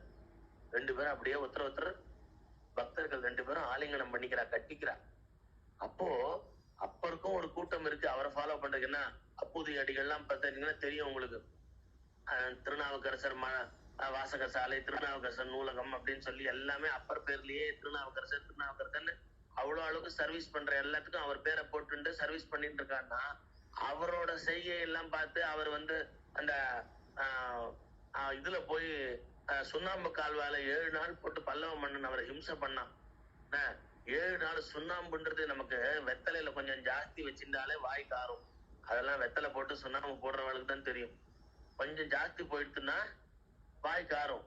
சுண்ணாம்பு கால் வேணா இப்ப ப்ளீச்சிங் பவுடர் போட்டு அப்படியே நெடி தாங்க முடியாம நம்ம எல்லாம் அந்த ரூம் விட்டு ஓடி வந்துரும். அது அப்படியே அவங்க முழுக்க அங்கேயே 7 நாள் சாப்பாடு இல்லாம அப்படியே அடைச்சு வைக்கிறது. அந்த நெடியில என்ன பண்ணுவான், அப்படியே மயங்கி செத்து போடுவான். ஆனா 7 நாளுக்கு அப்புறம் இவர் தெம்பா வெளில வராராம். மாசியில் எப்படி இருந்ததுன்னு கேட்டா, மாசியில் வீணையும் மாலை மதியமும் வீசு தென்றலும் வேங்கில வேனிலும் மூசு வண்டரை பொய்கையும் போன்றதே ஈசன் எந்தன் இணையடி நிழலேன்னார். ஈசனோட அப்படி எப்படி இருக்குன்னா, அப்படியே வீணை வாசிச்சுண்டு மாலை மதியம் அப்படியே சாயங்காலம் சன்செட் இருக்கும்போது அப்படியே வீசு தென்றல் காட்டு அடிச்சுண்டு அப்படியே பிளசண்டா இருந்ததுன்ற. எப்படி இருந்ததா? அங்க போய் பிளசண்டா இருக்குமாட்டா? நமக்கெல்லாம் இருக்காது. அவர் நத்துணையாவது நமசிவாயின்னு சொன்ன அவருக்கு ஓம் நமசிவாய் சொல்லிட்டு இருந்ததுனால அந்த இடமும் அவருக்கு பிளசண்டா குழு ஏசியில உட்காந்து நல்லா ஜம்முன்னு ஹாப்பியா உட்காந்து இருக்கிற மாதிரி பண்ணிட்டு இருக்காரு பரமேஸ்வர். அப்போ தெய்வம் துணையா இருந்தா அது நாராயணன் நமசிவாய் எல்லாம் ஒரே கடவுள். பிரகலாதன் அப்படிதானே ஃபீல் பண்ணா. இருட்டு டார்க் ரூம்ல போயிட்டு அடைச்சு வச்சா பிரகலாதனுக்கு எங்கேயாவது பயம் இருந்ததோ? கூட யார் இருந்திருக்கா? பகவான் இருந்திருக்காரு. அவனுக்கு பட்னி போட்டா பகவான் பக்கபலமா இருந்திருக்கான். அவன் அம்மா ரூபத்துல வந்து சாப்பாடு கொடுத்துருக்கான். அம்மா தான் கொடுக்குறான்னு குழந்தை நினைச்சிட்டு இருக்கா. அந்த குழந்தைக்கு என்ன தெரியும்? அது பார்த்தேன்னா பகவான். சோ அப்படி ப்ரொடக்ஷனா யார் இருந்திருக்கா அப்படின்னா, எந்த ரூபத்துல நீ கூப்பிடுறியோ அந்த ரூபத்துல இறைவனே ஓடி வந்து பக்கபலமா இருந்திருக்காரு. சோ அப்படித்தான் பக்தர்களுக்கெல்லாம் மகான்களுக்கெல்லாம் அது நம்ம கதைகள்லாம் திருப்பி திருப்பி ஏன் கேட்கிறோம்னா, நாம அப்படி இறைவனத்துல உறுதியா காலை பிடிச்சோம்னா எந்த சந்தர்ப்பத்திலையும் நீயே கதின்னு பக்கபலமா நீதான் இருக்கணும்னு சொல்லி அவனுக்கு காலை பிடிச்சு அழுதா, நீ எந்த ரூபத்துல கூப்பிடுறியோ எந்த ரூபத்துல எப்பயும் பேசிட்டு இருக்கியோ அந்த சுவாமிகிட்ட, அந்த சுவாமி உனக்கு ப்ரொடக்ஷனா உன்னை காப்பாத்திட்டே இருக்கும், உன் கூடயே இருக்கும், உன்னை கைவிடாது. இதுதான் பக்தர்கள் கதை மூலியமா நம்ம தெரிஞ்சுக்கிறது. எந்த சந்தர்ப்பத்திலயும் நம்ம உறுதியை வந்து இழந்துடக்கூடாது. ஐயோ கடவுளை நம்பினம்பா, இந்த காமாட்சி நம்பினேன், அவளுக்கு இன்னும் கண்ணு இருக்கா, காது கேக்குதா, என் பேச்செல்லாம் கேக்குதா, அப்படியே உட்காந்துருக்காளே, அவ வெறும் ஸ்டாச்சு தானா இல்ல உண்மையிலே காமாட்சி தானா அப்படின்னு நம்ம ஒரு செகண்ட் நம்ம உயர்ந்த பக்தி பண்ணிட்டே இருந்துட்டு திடீர்னு நாஸ்திக மாதிரி ஆயிடக்கூடாது. நாஸ்திகன் வந்து அப்படி திட்டவன் எல்லாம் கூட திருப்பி பெரிய மகான் ஆயிருக்கான். சில பேர்லாம், நிறைய பேர் அந்த மாதிரி பிராக்டிக்கல் எக்ஸாம்பிள் எல்லாம் உண்டு. கண்ணதாசன் எல்லாம் கூட அப்படிதான் வாய்க்கு வந்தது வசப்பாடிட்டு கடைசியில அந்த கிருஷ்ணர் மேல அவ்வளவு பாடல்கள்லாம் போய் அந்த இது எழுதிட்டாரு. அது என்னது, ராஜீவ் கண்ணதாசன் அந்த வெரி குட். அதுக்குதான் டக்குன்னு ஒரு ராஜீவை கூப்பிடுறேன். அர்த்தமுள்ள இந்து மதம்னு எழுதியிருக்காரு. அவ்வளவு கிருஷ்ண பக்திய வசதியா எழுதியிருக்காரு கண்ணதாசன். ஆனா அவரை வந்து அப்படி டியூன் பண்ணி அந்த நாஸ்திகன்ல இருந்து ஆஸ்திகனா கொண்டு வந்தது யாருன்னா பரமாச்சாரியால் தான், மகாபரிவா தான். ஆக்சிடென்ட் ஆகி அது வரைக்கும் அதாவது இப்ப கெட்ஸ் உண்டு கண்ணதாசனுக்கு. ஒரு கண்ணதாசன் பாடல்கள் சினிமாலையும் ஃபேமஸ். அதனால நிறைய கூட்டம் அவரை ஃபாலோ பண்றவாளும் இருந்தா. அவர் நாஸ்திகவாதம் பேசி காஞ்சி சங்கரமட்டுக்கு எதிர்க்கவே ஒரு அப்படியே ஒரு டென்ட் போட்டு மீட்டிங் போட்டு பெரியவாளெல்லாம் பழிச்சு பேசுற அந்த வேலையெல்லாம் கூட கண்ணதாசன் பண்ணிருக்காரு. பெரியவாளை திட்டி தீர்த்திருக்காரு வாய்க்கு வந்தபடி எல்லாம். ஆனா அவருக்கு ஒரு விதின்றது ஒரு ஆக்சிடென்ட் ஆகும் போது, நம்ம தேவரின் தெய்வம்னு சொல்றோம் இல்லையா, தெய்வம்லாம் படம் எல்லாம் எடுத்தாரு தேவர்னு. அந்த தேவர் வந்து என்ன பண்ணாருன்னா, நேர இவர் பொன் முத்துராமலிங்க தேவர் இல்ல, இவர் சினிமா எல்லாம் எடுத்த தேவர். அவர் என்ன பண்ணாரு, நிறைய முருக பக்தி உண்டு, பெரியவா மேல எல்லாம் மரியாதை உண்டு. Very good. இதுக்குதான் ஒருத்தர் வந்து அசிஸ்டன்ட் வேணும்ன்றது. Very good. அப்படி அவர் என்ன பண்ணாருன்னா, பெரியவாள்கிட்ட போய் கேட்டா, இந்த மாதிரி கண்ணதாசன் வந்து ஆக்சிடென்ட் ஆகி ரொம்ப சீரியஸா இருக்கா அப்படின்னு.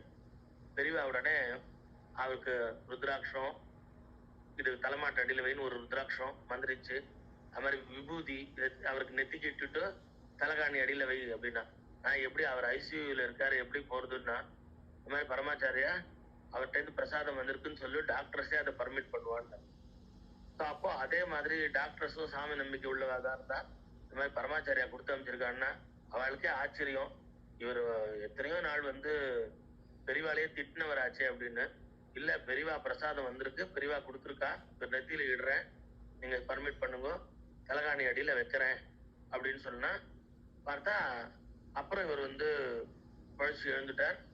அப்போ ஒரு நாளைக்கு டெய்லி அந்த மாதிரி கொஞ்சம் கொஞ்சம் நெத்தியில சின்னதா அந்த நர்ஸா யாரும் இட்டிருக்கா போல இருக்கு, யாரும் இட்டிருக்கான்னு தெரியாது, பெரியவா கொடுத்த விபூதி. இவர் ஒரு நாளைக்கு கொஞ்சம் நல்ல தெம்பு வந்தோடனே கண்ணாடி காட்டுக்கணும். நம்ம மூஞ்சில தாடி எல்லாம் வந்திருக்கும், ரொம்ப நாள் ஷேவ் பண்ணாம ஹாஸ்பிட்டல்லயே படுத்திருந்தா. எழுந்து உட்கார்ற, கண்ணாடி காட்டுக்கணும், நெத்தியில விபூதி. என்னது இது ஹாஸ்பிட்டல்ல, அதுவும் நான் இந்த சாமி நம்பிக்கை இருக்கிற வாழ்க்கை ஹாஸ்பிட்டல்ல போய் அதுவும் ரொம்ப நாளா படுத்திருந்தவா எழுந்து உட்காருப்ப நெத்தியில விபூதி இருக்காது, இவருக்கு எப்படின்னு கேக்குறார்.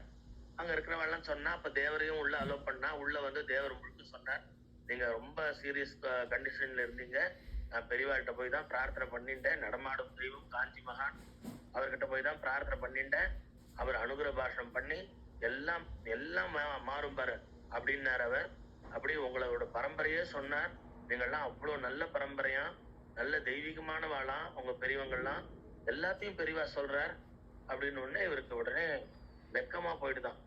தேவர்கிட்ட நான் எப்படி அந்த பெரியவரை போய் பார்க்கணும்னு தோன்றது, நான் போவேன், அந்த மடத்துக்கு எதிர்க்கே நான் வந்து ஸ்டேஜ் போட்டு அவரை பழிச்சிருக்கனே, எனக்கு எப்படி நான் போவேன்னா, ஒண்ணுமே இல்ல, அம்மா கிட்டக்க போறதுக்கு 1000 சண்டை போட்டாலும் நம்ம அம்மா கிட்டக்க மூஞ்சி திருப்பி போய் நிக்கிறதுக்கு அம்மா உடனே நீ அந்த மாதிரி பேசுனீங்க இந்த மாதிரி பேசுறீன்னு சொல்றவ இல்லாவோ, அப்படியே சொல்றவளா இருந்தாலும் இந்த பூலோகத்துக்கு அம்மாவா இருக்கலாம். பொண்ணு வந்து கல்யாணம் ஆயிட்டு போயிட்டா அம்மாட்ட வந்து நீ அது பண்றேன் நீ அம்மா, இது பண்றேன் நீ அம்மா, எங்க ஹஸ்பண்ட் கேட்க வேண்டாம், அவர் ஒண்ணும் கேட்கல, நான் உன்னை கேட்கறேன், எனக்கு அந்த செயின் பண்ணி போடுறேன், நீ என் தங்கச்சிக்கு வண்டி பண்ண, எனக்கு பண்ண மாட்டியா, உன்கிட்ட பணம் இல்லாம ஏன்னா நீ போட்டு நீ மினுக்குற, என் பொண்ணுக்கு தர மாட்டியான்னு கேக்குறான். எங்க ஹஸ்பண்ட் எல்லாம் ஒண்ணும் அம்மாட்ட கேட்காதன்னு தான் சொல்றாரு, அவர் நல்லா தான் இருக்காரு. நான் உன்னை விட்டே நான் பாரு கேட்காம, அப்பா சம்பாதிச்சு நான் மட்டும் நான் உங்க எனக்கும் கேட்க முடியாதா, கேட்க கூடாதா அப்படின்னு கேட்கறான்னே வச்சுப்போமே. யாராவது ஒரு பொண்ணு அப்புறம் ஒரு நாளைக்கு அந்த பொண்ணுக்கு ஏதோ ஒரு நிலைமை பேடா போய் அம்மா முன்னாடி போய் நிக்கிறா. ஏய், அன்னைக்கு இன்னெல்லாம் பேசினேன், பெத்த அம்மான்னு கூட பார்க்காம ஓடி உன் மூஞ்சியை நான் முழிக்க தயாரா இல்லடி இப்படின்னு கூட ஏதாவது அம்மா சொல்லிருக்கலாம். சில சமயம் நம்ம பூலோகத்து அம்மாவே அதெல்லாம் பாஸ்ட் பாஸ்ட் மறந்துட்டு, என்னடி கண்ணா உனக்கு ஏதோ கஷ்டம் வந்திருக்கு, வா வா அம்மா இருக்கேன்டி அப்படின்னு அனுப்பிச்சுப்பா. பூலோகத்து அம்மாக்கே அந்த ஒரு கருணை உண்டு. அப்படி அவ ஒரு செகண்ட் யாரோ ஒரு 100ல ஒருத்தர் வந்து போடி நான் எனக்கும் பொண்ணே கிடையாது, நான் இன்னைக்கு தலைமொழிகிட்டேன்னு சொல்றவா இருக்கலாம். ஆனா ஜெகன்மாதா வந்து அப்படி கைவிட மாட்டா. ஜெகன்மாதா என்னைக்குமே சொல்லி காட்ட மாட்டா. ஜெகன்மாதானாலே கருணை, அன்பு, அப்படிதான். அப்படிப்பட்ட ஜெகன்மாதா தான் இப்ப நம்ம முன்னாடி வந்திருக்கு. அதுதான் காஞ்சி மகாபெரிவான்னு தேவர் சொல்ற. எவ்வளவு அவளுக்கெல்லாம் நம்பிக்கை பரமாச்சாரியன் இருக்கும் போதே தெரிஞ்சிருக்கு பாருங்க. உடனே நீங்க எவ்வளவு திட்டி இருந்தாலும் கவலையப்படாம வாங்கோ. அத க்ஷணத்துக்கு ஒரு செகண்ட் கூட சொல்லி காட்ட, நம்ம மனசுல கூட நீங்க திட்டினது நம்ம திட்டினவாளுக்கு இருக்கும். அது அவரை வந்து அவ்வளவு விஷயங்கள் அவருக்கு தெரியும் எல்லாமே.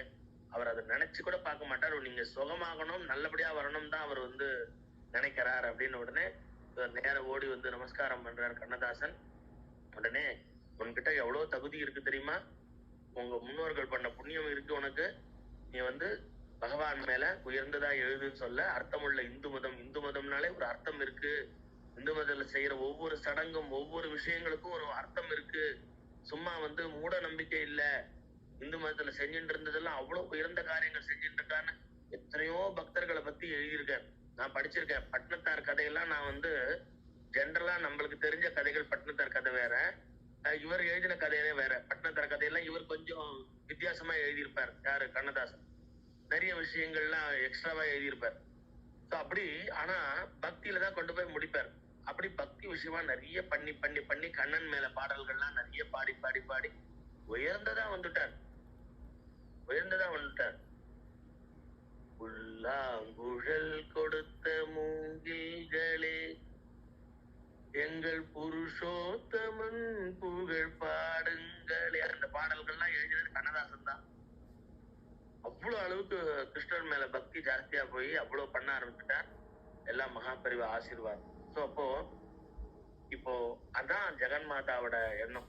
நம்ம போய் சுவாமி கிட்டக்க உனக்கு என்னமா இருக்கு, கருணை இருக்கா, நீ வந்து உண்மையான அம்மாவா இல்ல ஒரு ஸ்டாச்சுவா, உங்ககிட்ட இத்தனை நாளா நான் பிரார்த்தனை பண்ணதெல்லாம் வேஸ்டா அப்படின்னு நம்ம பேசியிருந்தாலும் அந்த காளிமாக்கு, அந்த காமாட்சிக்கு நம்ம மேல கோபம் வராதான்.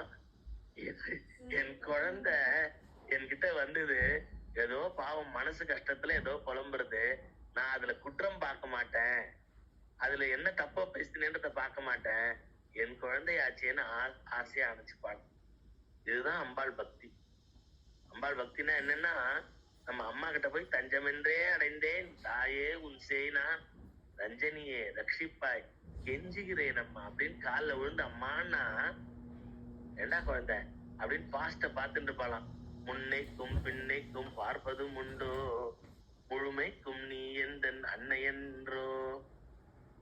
எல்லாத்தையும் பழசெல்லாம் பார்த்து ரெக்கார்டு எடுத்து வச்சு இங்க வாரியா வா, நீ எவ்வளவு கடன் கட்டணும் தெரியுமா அப்படின்னு ஒரு பேங்க்ல போய் திருப்பி ஒரு லோன் கேட்க போறேன்னு வச்சுக்கோ.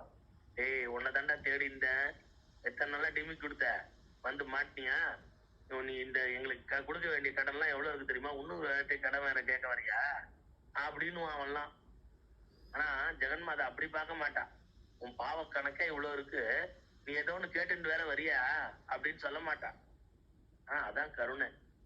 சோ நம்ம அம்பாளிடத்துல நம்மள சரணாகதி அடைஞ்சிட்டோம்னா அவ நம்ம மேல கருணை மழை தான் பொழிவான்.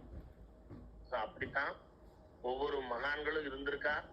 பக்தர்கள் கதையெல்லாம் படிக்கிறதோட அர்த்தமே என்ன அப்படின்னா, நம்ம அந்த ஃபர்ஸ்ட் நான் ஆரம்பிச்ச டாபிக் என்ன, எண்ணம். எண்ணம் அழகானால் எல்லாம் அழகாகும். Mind is very essential. So நம்ம மைண்ட்ல ஓடுற எண்ணங்கள் எல்லாம் நம்ம வாட்ச் டாக் மாதிரி வாட்ச் பண்ணிட்டே இருந்து வேண்டாததை விலக்கிட்டு இறைவன் எதை ஏத்துப்பான்றத அந்த ஒரு எண்ணங்கள் வந்துதான் உள்ள இருக்கணும். எல்லார் இடத்துலயும் குறை இருக்கலாம், அதை பெருசுபடுத்தி அவ அப்படி பண்ண பத்தியா, அவ அப்படி பண்ண பத்தியா, அவ அப்படி பண்ண, அவ ஒரு வாட்டி அந்த பண்ண தப்ப நம்ம 100 வாட்டி சொல்லி சொல்லி சொல்லி சொல்லி சொல்லி, ஏன்னா அது அவளை ஏதாவது ஒரு குறை கண்டுபிடிக்கணும் நம்ம. அதனால அதையே சொல்லி சொல்லி சொல்லி சொல்லி சொல்லி பேசினா அவளை நம்ம மனசுல அப்படியே பார்த்தா வில்லன் மாதிரி தெரிய ஆரம்பிச்சு. அந்த எண்ணத்துல என்ன ஆயிடும், ஒருத்தர்கிட்ட குறைய பார்க்காம நிறைய பாரு, அவ எவ்வளவு உயர்ந்து இருக்கா பாரு, அவ மாதிரி பக்தி நம்மளால பண்ண முடியுமா பாரு அப்படின்னு நம்ம நினைச்சு பாரு. யோசனை பண்ணி பாருங்க. ஒரு சிலர் பண்ற பக்தியை பார்த்து, நமக்குள்ளே இருக்கிற ஒரு சிலர் பண்ற பக்தியை பார்த்து நம்ம அதுக்கு எல்லாம் ஏதாவது தகுதி இருக்கான்னு நினைச்சு பார்த்தீங்கன்னா நம்ம அவளை குறை சொல்லி பின்னாடி பேசுறதுக்கு நமக்கு ஏதாவது தகுதி இருக்குமா? அப்படி நம்ம எண்ணம் உயரணும். யார் இடத்துலயும் குற்றம் கண்டுபிடிக்கிறத விட குணத்தை பார்த்து நம்ம குணத்தை உயர்த்திக்கணும். அப்பதான் இறைவனோட பிளெஸிங் நமக்கு கிடைச்சுட்டே இருக்கும். சோ இறைவனோட பிளெஸிங்காக தான் நம்ம எல்லாம் ஒன்னா சேர்ந்திருக்கும். அம்மாவோட ஆசீர்வாதம் சேரம் நமக்கு கிடைக்கணும்னா எப்படி நம்ம வாழ்க்கையில கஷ்டம் போகும், கஷ்டம் போனோம்னு ஒரு 100 பக்கத்துக்கு எழுதினான ஒருத்த நோட்டை வச்சுட்டு 100 பக்கமும் கஷ்டம் போனோம்னா, ஏண்டா இந்த 100 பக்கம் கஷ்டம் போனோம்னு எழுதினியே, அதுக்கு ஸ்ரீராமதேவம் எழுதிருந்தாலே போயிருக்குமேடா கஷ்டம். நீ கஷ்டம் போனோம்னு ஒண்டி எழுதிட்டு இருந்தா இது என்னடா முட்டாள்தனமா இருக்குன்னாராம் ஒருத்தர் பார்த்து அட்வைஸ் பண்ணாரு. கஷ்டம் போகும், அது கஷ்டம் போனோம்னு ஒண்டி சொல்லிட்டே இருந்தா நம்ம லைஃப்ல இருக்கிற கஷ்டங்கள்லாம் போகாது. அதுக்கு ராம ராம ராம ராம ராம ராம ராம ராம் ராம ராம ராம ராம ராம ராம ராம ராம். நம்மள வாய் விட்டு நம்ம வீட்டுல ஒரு 10 நிமிஷம் டெய்லி இப்படி பாராயணம் பண்ணணும். நமக்கு விஷ்ணு சஹஸ்ரநாமம் தெரியலனாலும் பரவாயில்ல, வேற ஏதோ பெரிய பெரிய ஸ்லோகங்கள் தெரியலனாலும் பரவாயில்ல, வேதம் தெரியலனாலும் பரவாயில்ல, ஒரு 10 நிமிஷம் 3 வேளையும் பண்ண முடிஞ்சா well and good. Or otherwise morning and evening 10 நிமிஷம் ராம ராம ராம ராம ராம ராம ராம ராம் ராம ராம ராம ராம ராம ராம ராம ராம் ராம ராம ராம ராம ராம ராம ராம ராம் ராம ராம ராம ராம ராம ராம ராம ராம். இப்படி பண்றவனோட லைஃப்ல ரொட்டீனா பண்ணிட்டு இருந்தான்னா நல்லது வராம எங்க போகும்? போதேந்திராலாம் ஒரு ராமா சொல்லு உன் பாவங்கள்லாம் போகும் சொல்லி எத்தனையோ விதமான ஆராய்ச்சி எல்லாம் பண்ணி நமக்கு சொல்லியிருக்காருன்னா, ஈஸ்வர உவாச்ச ஸ்ரீராம ராம ராமேதி ரமே ராமே மனோரமே சகஸ்ரநாம தத்துல்யம் ராமநாம வராரணேன்னு சொல்லியிருக்கும் பொழுது அப்படி அவள் எல்லாம் பண்ணிருக்கா. அப்படின்னா நமக்கு பகவான் நாமம் அவ இப்படி சொல்ல சொல்ல சொல்ல சொல்ல நம்ம வீட்டுல இருக்கிற ஏதாவது ஒரு நெகட்டிவ் வைப்ரேஷன்றால இப்பெல்லாம் இங்கிலீஷ்ல சொல்றா இல்லையா, இதெல்லாம் சொல்றா இல்லையா, நெகட்டிவ் வைப்ரேஷன் அதெல்லாம் அடிபட்டு போயிடும். ராமநாமம் நல்ல உரத்த குரல்ல 10 நிமிஷம் டைம் செட் பண்ணிக்கோங்க போன்ல. 10 நிமிஷம் ராம ராம ராம ராம ராம ராம ராம ராம் வாய் விட்டு சொல்லுங்களேன். நம்ம வீட்டுக்குள்ளதானே இருக்கோம். அப்படி 10 நிமிஷம் அப்படி பிராக்டிஸ் பண்ணுங்க. மார்னிங் அந்த நெகட்டிவ் வைப்ரேஷன் எல்லாம் உடைஞ்சி எல்லாருக்கும் அமைதியும் நன்மையும் ஏற்படும், எல்லாருக்கும் நல்லது வரும். சதாசிவ பிரம்ம இந்திரால் பார்த்தீங்கன்னா மௌனமா இருந்தார், கடைசியில எல்லாம் பேசவே இல்லை. அவரை சீதரையாவாலும் போதேந்திர ஐயாவாலும் கெஞ்சி கேட்டுக்கிறான், உங்க தபஸுக்கு மக்களுக்கு பயன்படணும்னா உடனே பிபரே ராமரசம்னு பாடுற. எவ்வளவு அருமையான பாட்டு. அப்போ ராமநாமத்தை சொல்லுன்ற பிபரே ராமரசம். அந்த ராமரசத்தை பருகிட்டா நம்ம ஜனன மரண இந்த பிறவி திருப்பி திருப்பி பறக்கிறோமே, திருப்பி திருப்பி இறக்குறோமே, இதுல இருந்து நமக்கு விமோச்சனம் ஏற்படுறது.